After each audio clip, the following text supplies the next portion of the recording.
षड्यंत्र है कि मुस्लिम राष्ट्रीय मंच को वहाँ खड़ा किया गया मुसलमान के समुदाय बताते हुए कि मुसलमानों के नुमाइंदे हैं। वो बिल्कुल मुसलमान के नुमाइंदे नहीं हैं। मुसलमान राष्ट्रीय मंच को हम पूरी तरीके से खारिज करते हैं।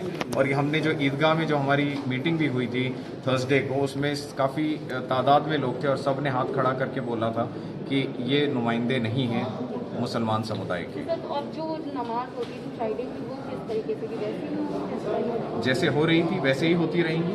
कुछ जगहों पर इन्होंने अवरोध पैदा किया है और जिसके लिए हम कंप्लेंट यहाँ पर भी हमने रजिस्टर किया है कि जो भड़काऊ भाषण हुए हैं और बोला गया है इस तरीके से कि हमारे सेंटिमेंट्स हर्ट हुए हैं, तो उस पर एक्शन लिया जाए और हमारी नमाज को बहाल किया जाए सारी की सारी जगह पे। जो 8 जगह घटी है उनको कुछ बात नहीं? अभी डीसी साहब का इस चीज़ पे ज़्यादा ध्यान है कि सिचुएशन जो बढ़ाई गई है उसको डिफ्यूज़ की जाए, उसको बढ़े ना, और उसके बाद हम सारे ही जगह जहाँ पर भी नमाज होती रही हैं या अगर और भी हमने मांग की है कि कई नए सेक्टर जुड़े हैं, आबादी 2018 से बढ़ी है, तो हमें और जगह दी जाएं।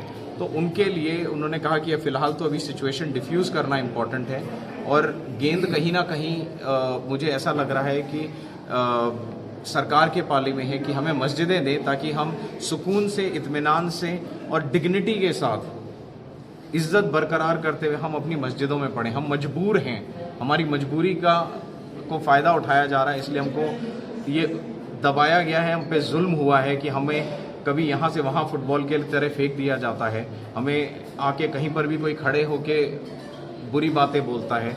ये हमारी डिग्निटी को हर्ट कर रहा है और हम अपने कॉन्स्टिट्यूशनल राइट्स के लिए, जो अपने संवैधानिक जो हमारे हक हैं, ये उसकी लड़ाई बिल्कुल जारी रहेगी। सर, गुड़गांव मुस्लिम काउंसिल जो अब नई फॉर्म हुई है, नेक्स्ट कमेटी मीटिंग में क्या वो होंगे पार्ट?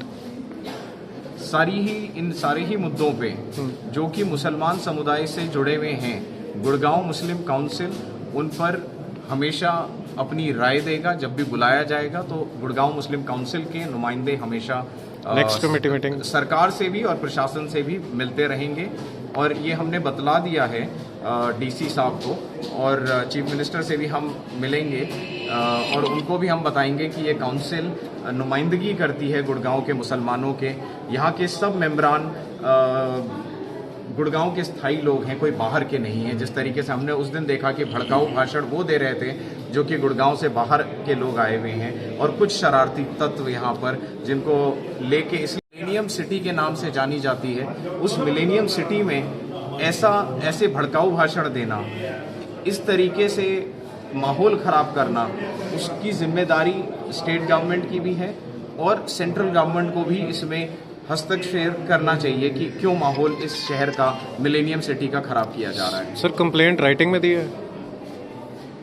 हमने जो पिटीशन दी है उसके अंदर कुछ मुद्दे रखे हैं, उसमें काफ़ी तफसील से, काफ़ी डिटेल में हमने अपने मुद्दे रखे हैं, जिसमें कि हमने लैंड भी मांगा है, हमने वक्फ बोर्ड की जगह भी खाली करने के लिए बोला है, कुछ मस्जिदें जो बंद करा दी गई हैं गलत तरीके से उनको भी खोला जाए।